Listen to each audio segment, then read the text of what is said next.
Dobar dan vsem. Rešimo eno enačbo druge stopnje z uporabo formule. Imamo enačbo oblike ax na drugo plus bx plus c enako nič, ki se reši s to formulo.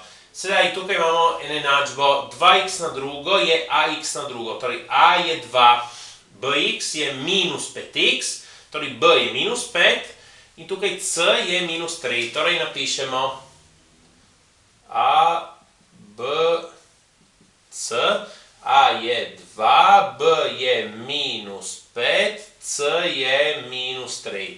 Sedaj rešimo s formulo x1, 2, ker imamo dve rešitve na splošno. Sedaj, minus b bi bil minus minus 5, torej plus 5.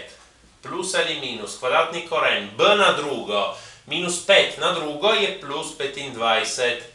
Minus 4ac, minus 4 krat a, ki je 2, krat c, ki je minus 3. Vse skupaj ulovnjeno 2 krat a. 2 krat 2. Torej, 5 plus minus. Tukaj ima prednost množenje.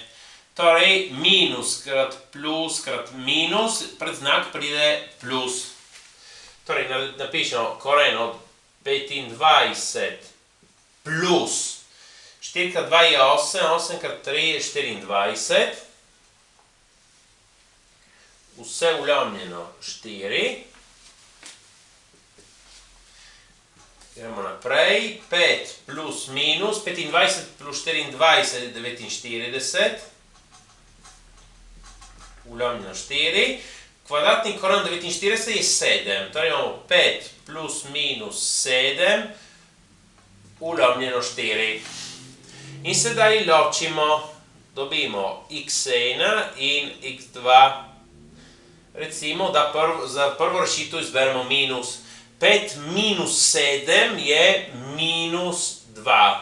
Ulovnjeno 4. Za drugo rešitev zberemo plus, 5 plus 7 je 12. 12 ulovnjeno 4. Minus 2 četrtini je minus 1 polovica. 12 četrtin je 3. Torej, ti dve sta rešitvi enačbe. Prosim, všečkajte in vpišite se. Hvala!